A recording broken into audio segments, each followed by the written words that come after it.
बिस्मिल्लाहिर्रहमानिर्रहीम में वो ज़्यादा टाइम ज़ाया ना करते हुए मैं समझ सकता हूँ कि बहुत ज़्यादा मजबूरी है कुछ बात करके हमारे सी साथी बेशक आप इनको इधर खड़े देख रहे हो, लेकिन आप मैं समझ सकता हूँ कि इनकी कितनी मजबूरी है। तो साथ में हमारे जो डीसी साहब हैं उनकी, तो मैं डीसी साहब से ही गुजारिश करूँगा कि वो 2 मिनट में आपके सामने अपनी बात रखें। तो बाकी जो हमारा मोमेंट वगैरह है तो वो भी हम इनके हाथ में थमा दें। जी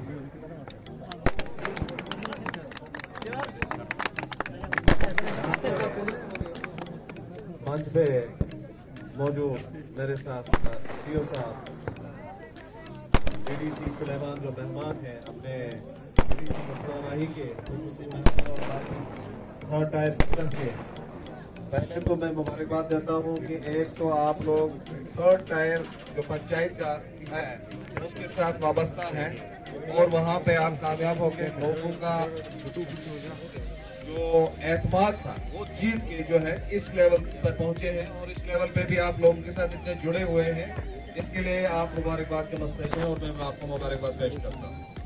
नंबर 2, फिर खेल कूद और सपोर्ट के साथ जो आप जुड़े हैं उसके लिए दूसरी मुबारकबाद के आप मस्तक हैं।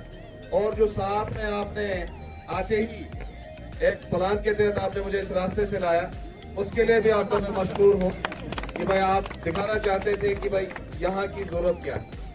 मैं भी आपकी तरह से आपसे बहुत बड़े पहाड़ पे मैं रहता हूँ, मुझे 6 किलोमीटर सीधा पैदल चलना पड़ता है एक पहाड़, लेकिन गवर्नमेंट की मदद से वहाँ 90 में रोड भी बना है, लेकिन मैं काफी चला हूँ उस रास्ते से, बिल्कुल पैदल है और 2 जगह पानी है सिर्फ। तो सीओ साहब शायद उस इलाके में ड्यूटी दी होगी, 70 इलाका है, तो कोपारा मुझे कोई पहाड़ नहीं लगता है। लोग कहते हैं ये जो दूर दराज इतने दूर दराज जिस साहब आए कोई कमाल किया, कोई कमाल नहीं है। जहाँ हम 10 किलोमीटर या 20 किलोमीटर पैदल चल के जाएंगे वो कमाल है, वो लोगों तक पहुंचना कमाल है। यहाँ तो सबसे दूर कुमकड़ी है आपका, वहाँ भी गाड़ी आती है। आप यहाँ पहाड़ पे कर रहे हैं, कहते हैं कि यहाँ भी टेढ़ी मेढ़ी होके गाड़ी पहुंच गई। तो हमारे कुछ इलाके ऐसे हैं कि इससे भी बहुत ज्यादा पहाड़ है, तो इसका मतलब है कि आप ज्यादा खुशकिस्मत हो, ज्यादा प्लेन लैंड आपके पास है।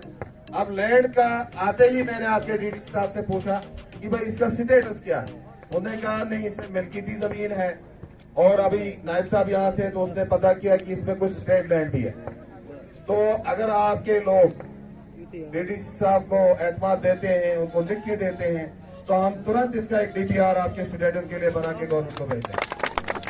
और इसमें ऑलरेडी 7 जगह, अभी मैं सुलेमान साहब को दिखा रहा था कि 7 जगह के लिए आपके ग्राउंड्स की डेवलपमेंट, आपकी जो काउंसिल है यूटी की सपोर्ट्स काउंसिल जो है, और उसमें भी किसी जेई साहब ने झूठ बोला है कि वहां लैंड अवेलेबल नहीं हो पा रहा, लेकिन मैंने उसके वहां के एडिशनल सेक्रेटरी हमारे यहीं के बशीर साहब जो पहले एसीआर थे, उनसे बात की। मैंने कहा ये इतने ग्राउंड आए हैं तो हमें यहाँ ऐसे ही बात हो रही थी कि भाई एक टूर्नामेंट कराओ, फुटबॉल टूर्नामेंट कराओ, यहाँ स्कोप है।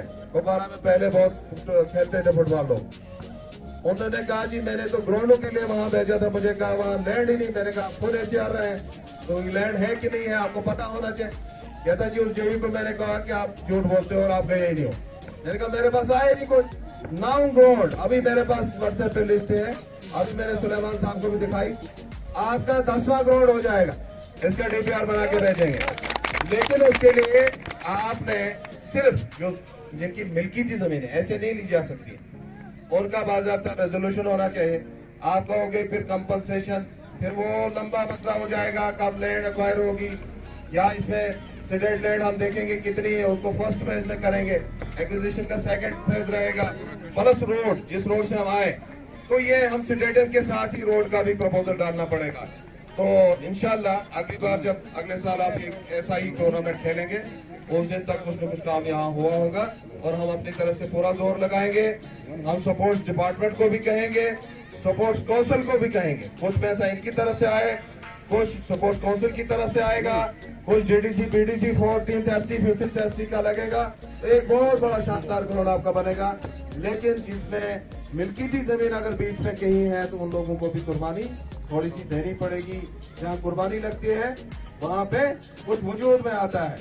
जैसे आज भी यूनिटी और इंटीग्रेशन का शपथ लिया सभी लोगों ने, गवर्नमेंट की तरफ से डायरेक्शन थी, तो यूनिटी एंड इंटीग्रेशन कब आएगी जब आपसे अंदर स्पोर्ट्समैन का स्पिरिट डेवलप होगा, जब आप स्पोर्ट्स एंड गेम्स में हिस्सा लेंगे, एक दूसरे की मदद करना, कैप्टन की लीडरशिप में अपनी टीम को चलाना, लीडरशिप क्वालिटी का डेवलपमेंट करना। कैप्टन का माने क्या है? वो एक लीडर बनता है। कल वो कौम का भी लीडर हो सकता है। अगर एक टीम का लीडर हो सकता है तो कल कौम का लीडर हो सकता है, कल आपका लीडर हो सकता है, कल वो असेंबली में जा सकता है, पार्लियामेंट में जा सकता है। तो ये चीजें यहीं से डेवलप होती हैं, स्कूलों से डेवलप होती हैं, फिर सोसाइटी में डेवलप होती है। तो ये इंटीग्रेशन का और स्पोर्ट्समैनशिप का मादा जो है, ये खेल कूद से ही डेवलप होता है। और ये हमारी प्रायोरिटी है, ऑनरेबल एलजी साहब की प्रायोरिटी है कि स्पोर्ट्स एंड गेम्स में जो है सभी बच्चों को ज्यादा से ज्यादा इन्वॉल्व रखना है। और उसी मिशन के जो तहत यूथ क्लब का जो कयाम है यहाँ पे किया गया है, और हर पंचायत में एक एक यूथ क्लब बनाया गया है, बल्कि यहाँ पे एक पंचायत में 2 से ज्यादा भी यूथ क्लब बनाए गए। उसके लिए स्पोर्ट्स डिपार्टमेंट को मुबारकबाद हम पेश करते हैं। लेकिन ये नहीं कि कोई कहेगा मैं स्पोर्ट्स क्लब में नहीं हूँ तो मुझे स्पोर्ट्स में नहीं हिस्सा लेना चाहिए, तो वो खुला हुआ है। वहाँ पे कोई भी अब ऐड हो सकता है। 50 मेंबर हो सकते हैं स्पोर्ट्स क्लब के, 100 हो सकते हैं, ज्यादा हो सकते हैं। लोग आए, जुड़े, स्पोर्ट्स डिपार्टमेंट के साथ जुड़े, स्पोर्ट्स काउंसिल के साथ जुड़े, एडमिनिस्ट्रेशन के साथ जुड़े। 3 टायर सिस्टम है जो पंचायती राज का, उसके साथ जुड़े।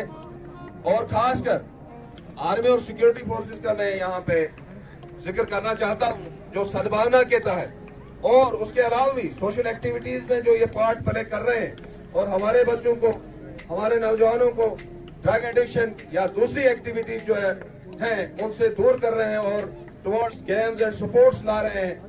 Building high quality and good activities की तरफ मोटिवेट करते हैं। इसके लिए भी हम इनके मशकूर हैं और चाहते हैं कि ये गुडविल का जो जेस्चर है ये कंटिन्यू रहना चाहिए आगे भी। इसके लिए हम इनका शुक्रिया भी अदा करते हैं। और जो यहाँ इन्होंने बेसिक आज यहाँ पे इस ऑर्गेनाइज करने के लिए जो इंफ्रास्ट्रक्चर दिया, इसके लिए भी बड़े हम इनके मशहूर हैं। और खासकर डीडीसी आपके जो यहाँ के हैं मुस्तफा राही साहब, ये राही नहीं है, ये आपके लिए हम राही हैं, तो इसलिए मैं का आज नाम चेंज कर गया, शायद पुराने के तो ये हम राही होता जो हर एक के साथ रास्ते में चले आगे काफिला बनाए। तो ये एक अच्छा लीडर, नौजवान लीडर आपको मिला है। इसकी जो एनर्जी है, इसके अंदर कैपेसिटी है, उसको इस्तेमाल करो और आगे बढ़ो। डेवलपमेंट अपना नाम भी पेश करो और आगे बढ़ते रहो। शुक्रिया, बहुत बहुत शुक्रिया।